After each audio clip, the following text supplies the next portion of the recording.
21મી સદીમાં લોકો અંધશ્રદ્ધાના નામે ભુવાઓની માયાજાળમાં ફસાઈ રહ્યા છે। આવો જ એક બનાવ બન્યો છે જ્યાં ભુવાઓની જે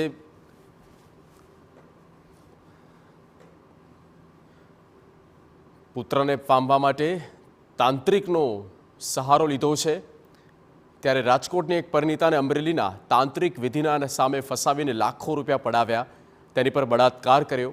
પુત્ર પ્રેમમાં અંધ બનેલી મહિલા તાંત્રિકની જાળમાં ફસાઈ। રાજકોટની મહિલાએ તેમના પતિ સાથે છૂટાછેડા લીધા। 3 વર્ષનો દીકરો પતિ સાથે રહેતો હતો।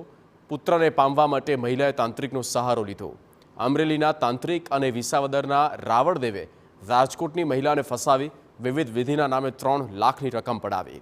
આજથી ન અટક્યા આ તાંત્રિકે મહિલાને પોતાની હવસનો શિકાર બનાવી। વિજ્ઞાન જાથા અને પોલીસની મદદથી મહિલાને આ તાંત્રિકોના ચુંગાલથી બહાર કાઢવામાં આવી। આ ઘટનામાં 5 લોકો અને એક અજાણી વ્યક્તિ સામે દુષ્કર્મ, ઠગાઈ સહિતના વિવિધ કલમ હેઠળ ગુનો દાખલ કરવામાં આવ્યો। હવે 3 પુરુષ, એક મહિલાની ધરપકડ કરવામાં આવી। પોલીસે મીડિયાના માધ્યમથી લોકોને અપીલ કરી કે આવી કોઈ અંધશ્રદ્ધામાં ફસાયા વગર પોલીસનો સંપર્ક કરવો। મુકેશ ભેસાણીયા, રાધિકાબેન, ભારતીબેન, સુનિલ રાવળ અને દિનેશ રીબડિયા, આ 5 લોકોએ અલગ અલગ સમયે તાંત્રિક વિધિના નામે અલગ અલગ સમયે અલગ રીતે પૈસા પડાવ્યા હતા। ત્યારબાદ જ્યારે પૈસા પૂરા થઈ ગયા ત્યારે ભોગ બનનાર બેનને એવું કહેવામાં આવ્યું કે તમારે આ તાંત્રિક વિધિમાંથી નિકાલ પ્રોપર લાવવો હોય અને તમારા બાળક છે એમને કંઈ નુકસાન ના થાય, તમારા બાળકનું જીવનું કોઈ જોખમ ના થાય, એ માટે તમારે મારી સાથે શારીરિક સંબંધ બાંધવો પડશે।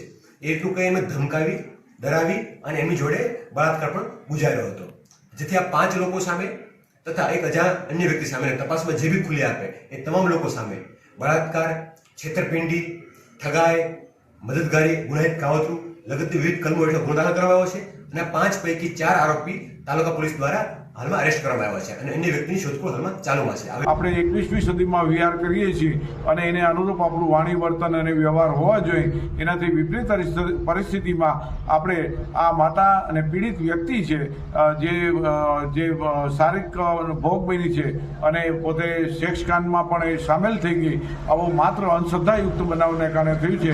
આવી દારૂણ પરિસ્થિતિનું નિર્માણ ભવિષ્યમાં ન થાય એના માટે FIR આરોપીઓને અત્યારે પોલીસ કસ્ટડીમાં છે અને પોલીસ વિશેષ તપાસ કરી રહી છે।